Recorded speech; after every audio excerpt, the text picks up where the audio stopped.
right, folks, this is Harris Sultan, and I've got a very special guest with me. And I'm sure you would have seen one of the girls going viral very recently. Her name is Monet Rahimi, and her also hometown friend, Ida.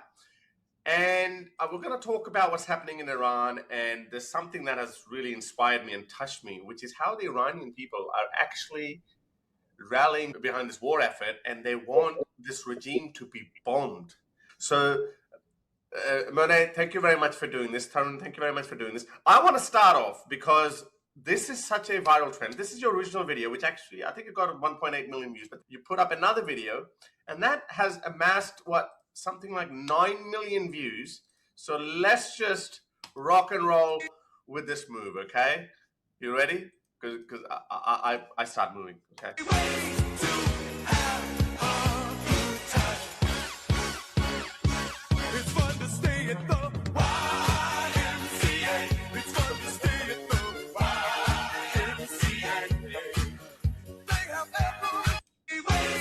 So, Monet, first of all, tell me, why did you do this? Because I know you got some criticism after that as well, that bombs are falling and you're dancing, and you're not the only one. You probably inspired a lot of other people to dance as well. Why did you do this? Well, first of all, hello, Harris, and thank you so much for inviting me. I really appreciate this opportunity to talking with you about all this. So about the dance, so it all started the night that all the news channel finally officially told everyone that Ayatollah Khamenei is dead and actually got eliminated. And we were so happy. Like, this was our dream, like all Iranians dream, inside and outside, doesn't matter. All the Iranians dream that to see that this person finally got eliminated, and I was so happy. And I just wanted to like find a way to like thank Mr. President Donald Trump for it, because he was the one who actually promised Iranians that help is on the way. Iranians got hope inside of them, and then they went to the street, and finally he stood on his word, and he finally came and do whatever he said he's gonna do. And we were so happy. I was so happy that I just decided this song. And by the way, I really like this song. Like, it wasn't just like for that. Like, before that, I really liked this song, and I took this chance to dance to this song, and then I just posted it on social media, and then it got viral. She told me that she recorded it in 5 minutes, that she was waiting for the Uber. Yes. So if I want to tell you the story, it was like, so my friend, so when we heard that the Ayatollah Khamenei is dead, my friend started driving to me like 4 hours. It's like a 4 hours distance driving from me and my friends, and they came here to like celebrate the death of the Ayatollah. And I was like waiting for Uber, so I ordered Uber on my phone, and I had like, I don't know, 10 minutes, 7 minutes.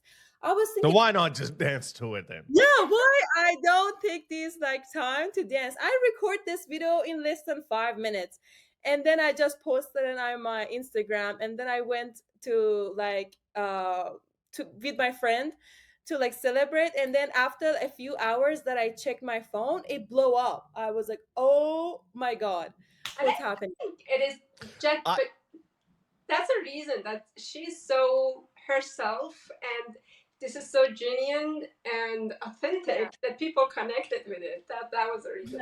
That was the 100% a genuine moment for like of my life. Ida, what about you? You didn't go viral, or I don't know whether you danced or not. What was the mood on the 1st of March? Because I recorded my live reaction to it. What was the mood? Because I see that some people are trying to tarnish this movement by saying, oh, it's just the Iranian diaspora. Both of you ladies were born in Iran, and we have seen videos from inside Iran, people dancing and people celebrating, DJs making songs. Just give us an overall view of how crucial was this moment for you as an Iranian? Actually, we were expecting the attack to happen, but we were thinking that it will be in middle of the night. We weren't sure that it will be this week or next week. So I stayed up till morning, and I was like, okay, it didn't happen this week, next week. So I was preparing to sleep, and then when President Trump issued that announcement that they're attacking Iran, I was crying for maybe 5 hours straight. I mean, thinking about my emotional reaction was first like thinking about all those mothers, all those people that this man has, like, all those faces. We Iranians have been through a lot that the world doesn't know, that we in silence. It wasn't our first time that we raised up like last 2 months ago. It was every year, and we are very, very emotional nation that for one people, we almost know, like from the like past waves in women life freedom, everyone had a story. We know their story. We cried with them. So in the past 2 months, we were crying. Like everybody was like, women, mothers, families, in their funeral, they were dancing on the grave of their children. Okay, they were dancing. This was a whole new kind of like, this dancing was not for only for celebrating the death of this dictator. For Iranians are like happy for their celebrating their freedom. Iranians are so like, this is the difference between, I think the world is something that is really shocking. The world is like, are we versus Palestinians? Palestinians are celebrating death. We are not celebrating the death. We are celebrating our freedom and liberation finally. So, and I think then later I joined my friend. We were partying for the rest of the day. Like I cried for 5 hours, and then I was partying also. But yeah, it is for, I am in contact, both me and Mune. We have, our families are at home. And at that time, we still have internet. I contacted my friends, and everybody was happy. Everybody is super, super happy that it's finally happening, because we know this is the last battle. Can this battle be won, though? Because Ali Khamenei might be dead, but Mujtaba Khamenei has now become the new supreme leader. I don't know. Some say he's been injured. Some say he might already be dead. Some say if he's not dead, then he will be dead soon. But Monet, do you think that this regime can actually fall, or there is a fear that the US is going to try to topple the regime? They're going to bomb the nuclear facilities, and they're going to say, look, we won, we achieved our objectives, we tried to change the regime, but unfortunately people didn't do anything, because obviously the Iranian people are not armed. They cannot take on this thuggish, brutal regime that killed 30,000 of its own people when they weren't even this desperate. Now they're even more desperate to hold on to power. Do you think that regime can be toppled? Are you guys, as Iranian people who are born and raised in Iran, who've lived in Iran, do you think that can be achieved, Monet? Yes, absolutely. Mr. President Donald Trump, he recently announced that this regime is done. So, and we as Iranian, we completely trust in him, because he already did whatever he said. Like everything he says, he's gonna do it. And we trust him so much that we're sure that this regime is done. It's just like they're doing like the final things. And I believe if like President Donald Trump continues like bombing, the regime's gonna be gone very soon. Like the freedom is really close to us. And with the leadership of Prince Reza Pahlavi, who every person in Iran is chanting for, is calling for, all around the Iran, like all the people from west to east, from north to south, all the people inside are chanting only for one person, who is Prince Reza Pahlavi. So when President Donald Trump is doing the work, when he's done with the leadership of the Prince Reza Pahlavi, we can have that. We can definitely have that. I think it is really important, because I am actually older than Mune, way older. So I was in the streets at, you don't look it. 9. I thought you were sisters. I am at 2009. I was in the streets, and it happened so many times, and every time it failed. And one of the reasons it failed was because we never had one alternative. We've never offered an alternative to the world to say that, okay, they trust that it won't become like Afghanistan or Iraq.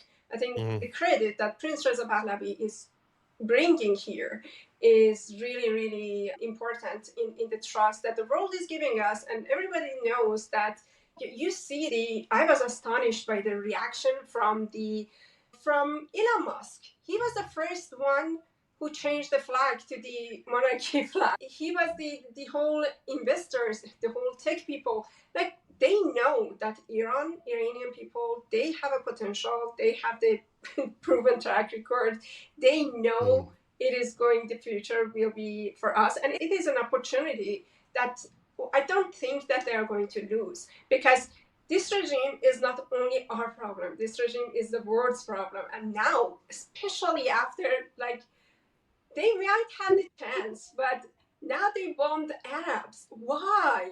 I mean, not even Arabs are going to want them to stay. Nobody wants them to stay anymore. They are now a liability that nobody wants to risk it.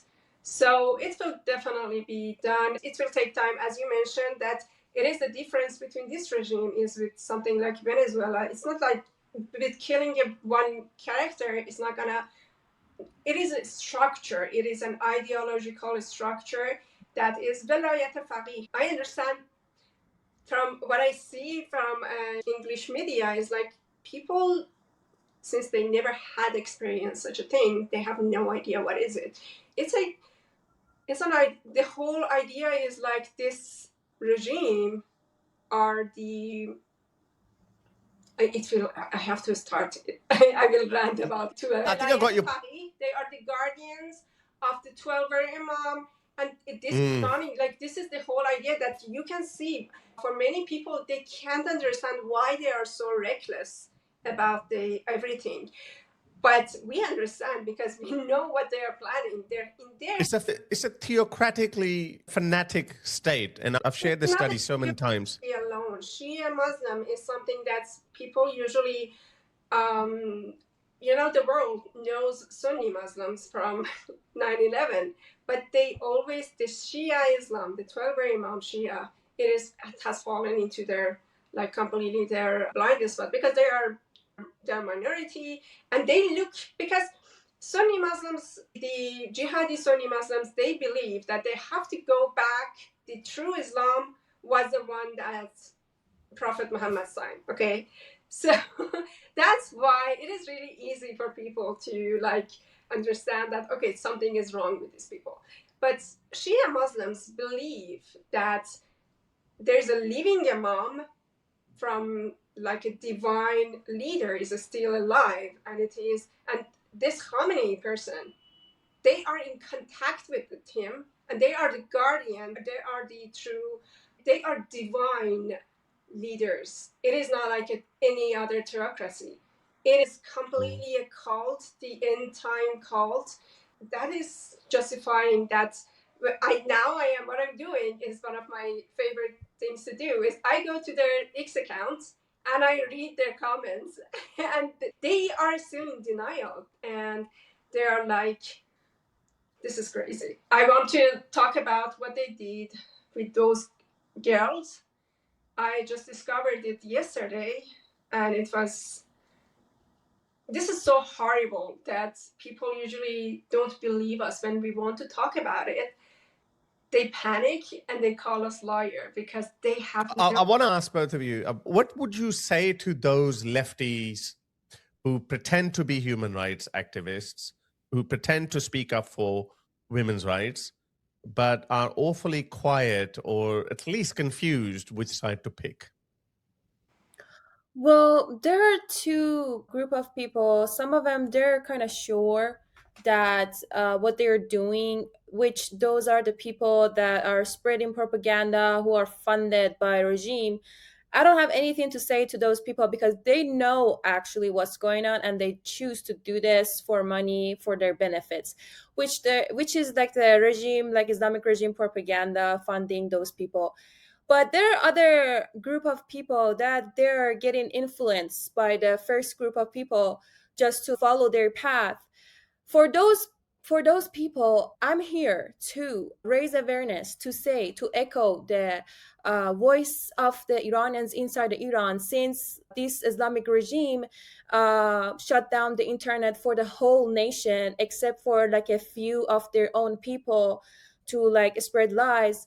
I'm here to like be the voice of those people that they don't have internet, they don't have connection to the world, they don't have any access to actually say what they want, what's happening, what's going on there.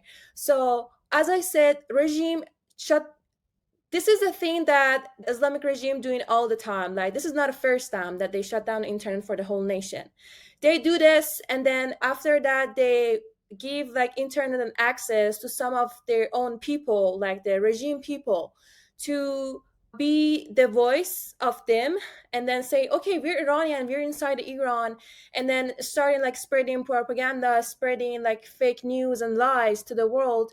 And they want to like all the time, constantly they want to start this like psychological war for those people that are getting affected, and especially in West, especially American people who do not have any idea what's going on there. They're making all this for those people and to just make them to put pressure to like their government and to President Donald Trump to stop the war, which is actually what we're doing right now. This is the reason that I'm here. You just showed a post that I was just reporting one of those committee in Islamic regime that they put my picture to threat me. There's a lot of safety threats towards me in my DMs. They constantly doing it to just make me scared to stop doing the things that I'm doing right now. So I'm here to actually raise awareness. I'm here to tell all those people that are in propaganda, that are actually fooled by like leftist propaganda, to say this is not true. This is not the thing that happened in Iran. So this is what we can do. And Ida, do you want to mention anything? Yeah. I want to say that you're too kind to tell them that you are being useful idiots. You are being used. You are being like, you are serving them their purpose. They're not doing it like by influencing you. They are making you their soldiers. And this is something that what I am experiencing, I wasn't really, regarding your question, I wasn't really shocked because I watched them how they treated Israeli women, the victims, the true victim of October 7th, how they were like dehumanizing them, and now they are treating us the same. They resent us because we are not their favorite victims. We don't beg them to save us. And for those Australia, we are competent people that we don't want to stay victim. We want to free ourselves, and but they need some like victims to beg them to feed their superiority, to beg them like to tell them that they feel better, to save them, to feed their ego, and we refuse to do. Actually, we don't even care. We don't even think about them. But they don't like us and they resent us. And I feel this resentment that we are being rejected. We are being constantly harassed. Like the way they treat Mune, the way they treat me, I am being constantly harassed that you are, you can't imagine that what I'm going through, like just because I am speaking up. And hey, dude, I am the oppressed one. I have been through a lot. And you, from your safe, fancy Western place, you're telling me that I don't know you're telling me that I should be more upset about the bomb. I'm sorry, I'm not. Who do you think? It is crazy. It's a very crazy timing. But I realized from these people that, especially now I am watching their reaction, they don't want to accept the truth. They see it, but it will shatter them because they have kind of They have They built their entire movement around something, and now around they can't something, accept the and reality. they can't. That's why they rejected. They, like, with hostility, they rejected. They call us liars. They harass us because we are just being the opposite of what they have been told so far. That it was fine. The Hamas, the Palestinians were the victim. No, they weren't. No, they weren't. We always say that the regime is responsible for everything, for all the war, for every single person that is going to die is this regime. This regime was responsible to protect its people. This regime was waging war for 47 years. We only consider this regime as the responsible, but you have never seen these pro-Palestinian people ever like have a protesting against Hamas. Never. And they never ask themselves that why on earth, when there's another war in Ukraine happening, why I am so obsessed with this Palestinian thing. These people are lost, and these people are, to me, they are dangerous. They are zombies. I call them zombies. That if you can justify what happened in October 7th, you can justify anything. And Absolutely. you are dangerous. And they can't plead ignorance because there is just so much evidence to challenge their worldview. And what I'm finding so inspiring is the fact that how so many Iranians are coming out and they're celebrating the bombing of the regime in such big numbers. Have a look at this. Some people now say that, oh, it's just the Iranian diaspora that's doing it. I want to play you this video. It's a montage of various people from inside Iran. Bombs are falling around them, and they are literally celebrating it. So if you still think that Hamas and the IRGC are the good guys, then explain to me, how come these people who live in Iran are celebrating the bombing of their own country? I can tell you how rare it is. I am a Pakistani. I don't really like the Pakistani government and the military and the way they've run the country. So I don't like it. About 6-7 months ago, India went to a limited war with Pakistan. And I was actually supporting India to take out terrorist hideouts in Pakistan. And at that time, a lot of people were unhappy with the Pakistani establishment, the military and everything. But the moment India started bombing Pakistan, all of them got united. And that's an expected behavior, that when you bomb a country, then all different rival factions, they unite to fight the common enemy. But that's not what we're seeing in Iran. And that's why it's such an eye-opener for everyone, that if people are celebrating the bombing of their own country, then that gives you an idea how much they're sick and tired of this regime. Have a look at this I video. need to add something. Yeah, sorry. Go on. Yeah, go on. To Iranians, this regime is not their rightful rulers. To us, this regime has taken us hostages. They are not legitimate to us. They were they were like, we call them a mob, criminal mob that has taken us as a hostage. And that's why we Iranian don't see ourselves, we distance ourselves from them. And for us, this is a war against Islamic regime. It's not a war against us. And that's I think the reason that explains this. Let's have a quick look at this video and how the Iranian people are actually thanking Trump for bombing their country. If this doesn't tell you anything about this regime, then nothing will. And you are a zombie, and you deserve to be called a zombie. سپاه کثافتت قرچکو زدن. تبریک به ایرانیا، تبریک به ایرانیا. به قرچک. دوباره دارن میزنن. دمتون گرم آمریکا، اسرائیل. خدایا پادگانه. همونه که سری قبل زد. مرسی ترام. بزن ترام، بزن دمت گرم.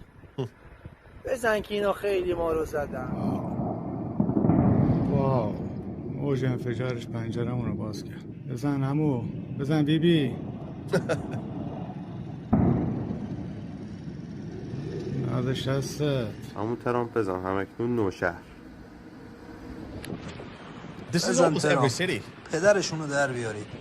این بی پدر مادرها باید ریشهشون از ته کنده بشه. زدن جوانای ما رو به خاک. So, Mone, why is that the reason? It looks like it's coming out from every Iranian city. I mean, I had been collecting videos from so many cities that I can't even point out the map. People all around Iran. That gives you an idea that maybe this regime only has 10 to 15% support. Is that fair to say that only 10% of the country supports them?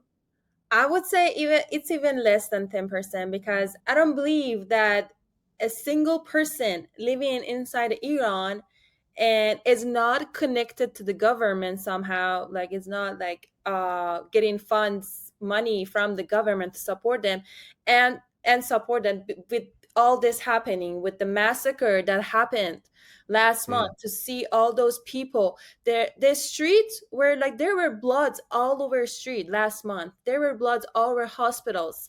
Like they took like injured people inside the hospital out and they shot in their head, like they headshot them. Like there is like some photos, like some footage if you see from last month, like people they're in body bags, but they have like still hospital equipment attached to their body, and then they're like a hole in their head, which just means that the Islamic regime forces went to the hospital and then headshot all those injured people. I don't believe a single person see all this and still support this like brutal, tyrannical like regime. So I would say it's even less than 10%. And as you can see, all these people are happy. I myself, I posted a video of a DJ, like an Iranian DJ, like playing music in a building, like a rooftop of a building, and the background is crazy. Like they're like bombing in the background, noises, fires, everything, and the DJ is like so relaxed, like calm, like so calm, like playing the music. It's like nothing is happening. Like they trust President Donald Trump so much that he does not like hit any civilians, like a normal regular civilians, that they go to the rooftop. That, yeah, you can see it, they go to the rooftop and play music. That's just insane. They trust him so much that they are doing that. Absolutely. I've played so many other videos as well where you can see how people are on their rooftops, they're filming the bombing of the city. How can you be so confident that the bombs are not going to fall on you? It's because they know that they're not the target. It's the regime that's the target. That's true. That's true. They don't target any civilians. So, and all the people trust that this is not going to happen, that they go to the street. Although like Princess of Pahlavi and President Donald Trump told everybody to stay at home, but still they trust them so much that they come to the street to like celebrate bombing, seeing those like or facilities, like regime facilities get bombed. I just wanted your quick input on the current situation of the Iranian female football team that was just in Australia. 7 of the women have been granted asylum, but we are now hearing that a couple of them want to go back to Iran. And then after Australia, the rest of the team went to Malaysia. And now we're seeing that 2 girls in Malaysia have said that they don't want to go to Iran. I don't want to imagine what kind of pressure they're going through right now. On the one hand, they have their family members there, and I am 100% certain that the regime's officials are threatening them. They are trying every dirty trick in the book. They're probably threatening the lives of their family members. Is that the reason behind the confusion of these women? They don't know whether to go back or stay back, either save their lives, and in the process risk the lives of their loved ones. How evil is this regime, and what exactly is going on? What is your opinion on that? Well, Harris, you pointed good points here. I definitely believe that the regime put the leverage on those like Iranians, soccer team players, by their family, just like use the leverage of their family to like kind of make them scared, to make them come back to the country so they can like do whatever they can. They officially, after that, the Iranian soccer team players, they didn't like sing the Islamic Republic song in the so so they didn't In like, the pre-match. yeah, Yeah, in the pre-match ceremony. Yeah. that they didn't sing the Islamic Republic song. They came to the media, like they came to the TV, the Islamic Republic TV, and then officially they don't even scare. They don't have Yeah. any shame to like tell the world that okay, we're threatening our like Iranian like soccer team players. They don't have any shame. They came to the TV and they officially threatened all those like Iranian soccer team players in the TV live. That's crazy. And then after that, Prince Reza Pahlavi asked all of those people to like seek asylum while they're still in Australia. And then immediately after that, President Donald Trump tweeted that yes, that's the person who threat the Iranian soccer team players. And then after the Princess of Pahlavi asking them to seek asylum, President Donald Trump asked the Australia government to like give asylum to Iranian soccer team players. And he also mentioned that if you do not give them asylum, USA will give them definitely.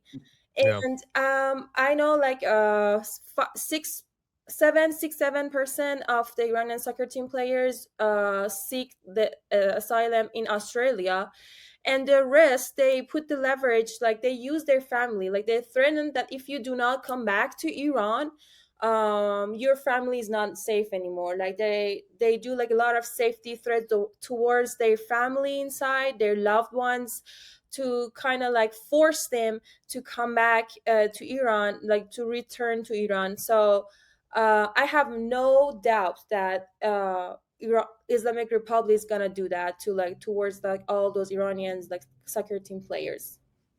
This is the video Mona is talking about. Have a look at the bottom bit. This is what caused, kicked off the entire drama, where these young women refused to sing the national anthem of the Islamic regime. And then this guy, who's obviously an official in the regime, have a look at what he's saying. He's saying, you punish traitors harder during war. Whoever takes one wrong step against the country during war, you have to respond to them even harder. Like the story of our women's national team not singing the anthems. There they are, they didn't sing the anthem, which is actually a lot of people don't even sing. I didn't even know if that was done on purpose as a protest by these women, or maybe, I don't know, because I've seen a lot of players actually not every player sings the national anthem. However, I'm talking about free countries, so Iran is not really a free country. You have to respond harshly. It's not just a symbolic act or a mere protest. Not singing the national anthem is a higher order of treason. Both people and official must treat them as traitors. This is not a symbolic act. Write traitors on their foreheads and punish them severely. Look at this. How barbaric and medieval these people are. Ida, do you want to have a quick comment on this? I do. I actually, I noticed something that everybody's reaction was like, where are the feminists? Why the person who is so caring about this is President Trump? Why it was, if you see the videos, it was men, it was there was many young men that were lying in front of the bus saying that don't take our daughters. And this is something about us that is still, I think it shocks the feminists and this whole human rights activists that we don't hate men. We don't hate leaders. We don't hate our father figures. Like for us Iranians, our fathers and our brothers, they're the reason that we are here. They're the reason that we Iranian women are so like confident and so like stellar. We couldn't be here without the support and the love of our brothers and fathers. And we have this, relationship also with the leader of our country. We don't have this, for them, for Westerners, the whoever with a man with power is automatically an oppressor, automatically a tyrant. But it is not for us. For us, our Shah was the father of the nation, and everything that we have is the legacy that is his legacy. It was him that gave women all these rights, all these, like, he secured them, he mandated them, that the regime couldn't still, like, they did everything in their power, but they couldn't beat it. It was there, like, they couldn't take it away from us. And that's why you see Iranian women are like, they are, me at least, I am here, all my friends, we are on top level of, like, the industry.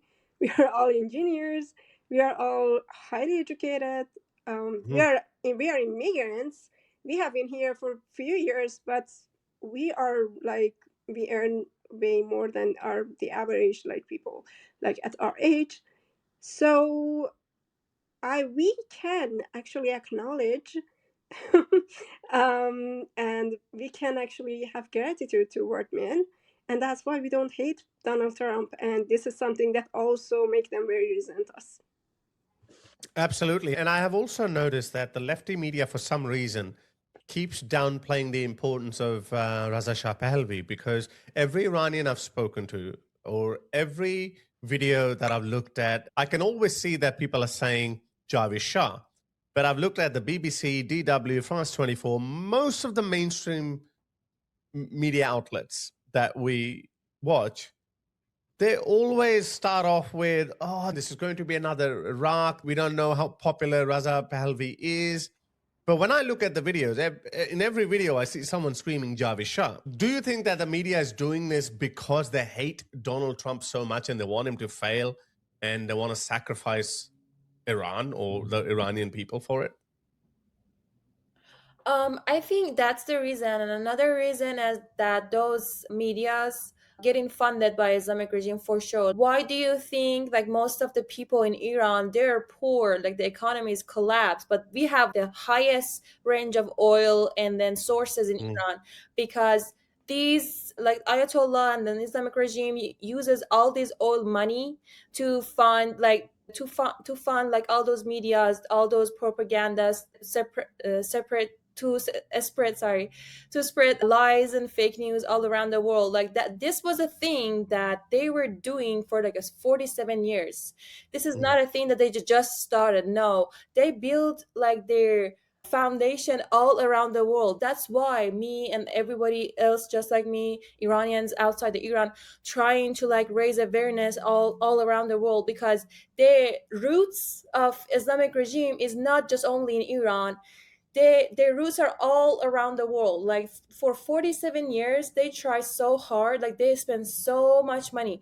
Like these are not like spending money for like missiles and nuke powers and these kind of stuff. They also spend so much money on media, on lefties, on spreading like propaganda and everything, so they can stay on power, so they can get to their like goal, which is to have like nuclear power and start the war for all around the world. So also that you mentioned that they doing it in order to like hate, because they see it, like they see like President Donald Trump helping Iranians, like helping the situation, and he definitely put like the America first all the time. But he's so genius, he's like a very great guy, that he doing this in a situation that would be like a win-win for the both side, like for Iranian and for the USA and for the whole world. Like he's doing a big favor to whole world to doing this, because once the Islamic regime is gone, all those money that goes towards like missiles goes towards like Hamas, all those wars that happen in the Middle East are funded by Islamic regime.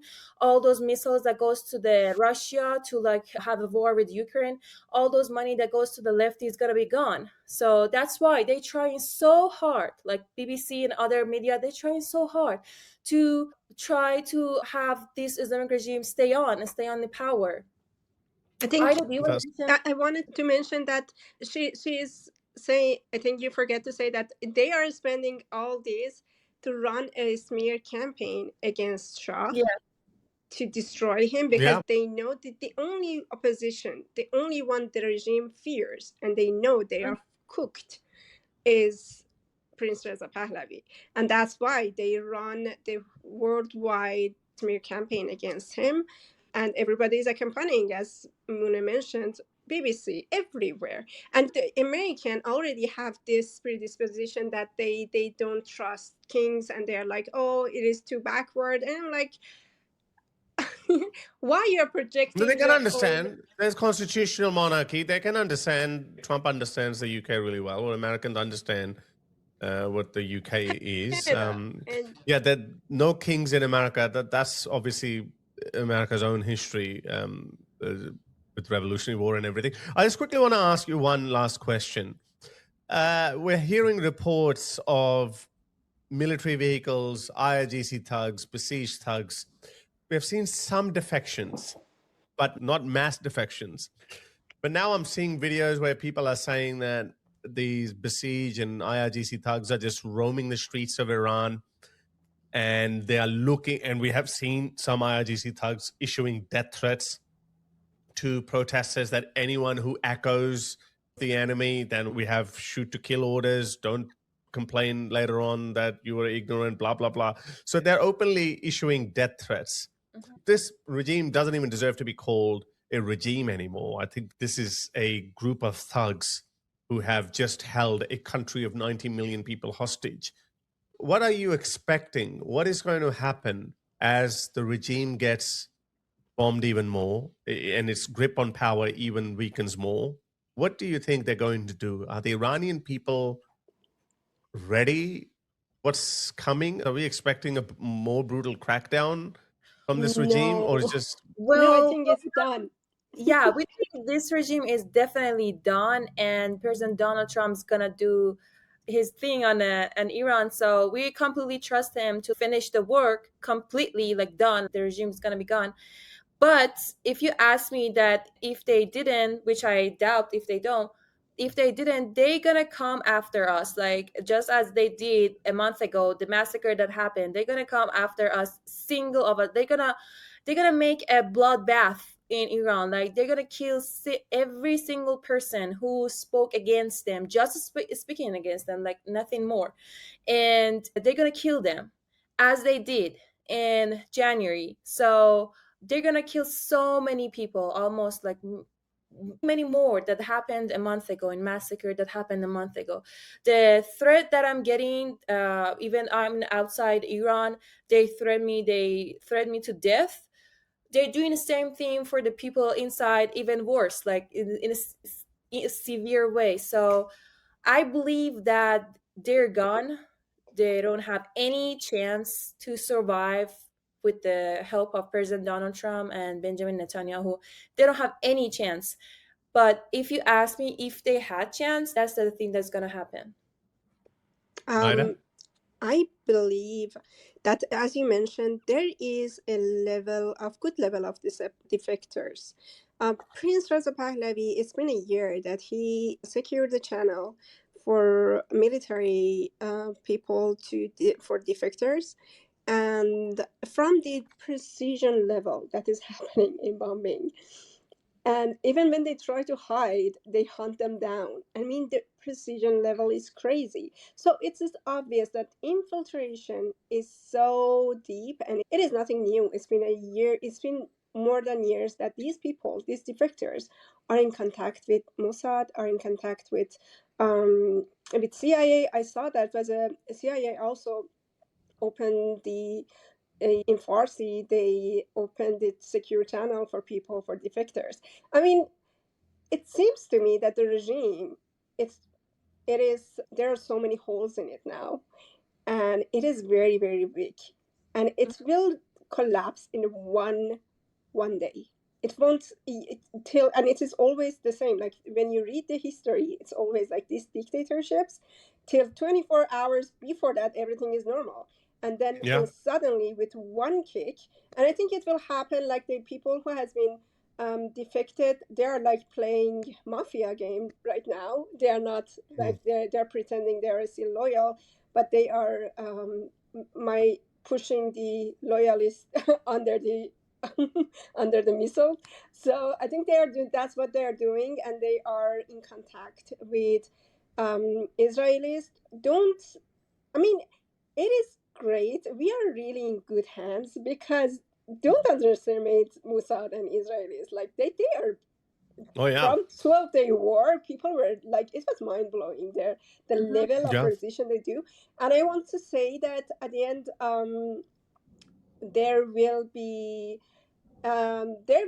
might be some difference in like what they call the special forces. Military. Yeah. Okay. Yeah. Special forces. Yeah. What It about them? might be some like they might need some level of special forces also that will trigger the whole operation, but I think it will happen in the course of days. Well, yesterday or the day before, Prince Reza Pahlavi said that all Iranian people should stay indoors because something's going to happen. And now we're getting reports of drones targeting IRGC and besieged thugs who are roaming the streets. Yeah, it is the And oppressive forces. It is different than, it's in another level than the, like, they are done with the offensive forces of the regime. They're now, it is crazy, I think. It is happening. Let's hope it happens. Let's hope those drones keep finding these thugs who are terrorizing the people in the streets of Iran, and they're taken out one by one. Now, look, thank you very much for joining. I wish you best of luck. I've been covering this Iranian revolution nonstop. Thank you so much. Ever since this war started on the 28th of Feb, and obviously the 12-day war, I covered that as well. And I've been covering these Iranian protests, including Mahsa Amini's revolution. And I am so hopeful that the people of Iran will get their liberty and freedom. And this will be the first country where we will defeat Islamism in its purest form. And hopefully that will trigger a wave of revolutions across the Middle East or across the Muslim world. And that's what I think everyone else fears the most as well. Yeah. Any last words, ladies? Well, thank you, Harris, for having us. I really appreciate it. And it was a really great conversation. And I hope that freedom comes really soon. Which I believe that comes really soon, but I just wanted like even sooner because I cannot wait. Absolutely. And Goldie has promised me honorary citizenship of Iran. I don't know whether she can get it done. So we can do that as well. Okay, let's go. Goldie is our ambassador in Canada. She doesn't like, she can give you a Canadian citizenship. Excellent. That's what I want, because the way things are going in the West, as you've seen, you know, the West is no longer safe for apostates, or it's no longer safe for liberal people, because Islamists are somehow, they are more brazen in Western countries than they are in some of the Middle Eastern countries. That's what we're dealing with. Yeah. But thank you very much for coming down, Muni. And you know what? This thing started off with your dance move, so let's just end this once more with your dance. Now it might look a bit stupid because I don't know. I get a copyright strike for this for YMCA songs. There might not be any music, but you know, people would be able to see we are dancing. That's the Ida.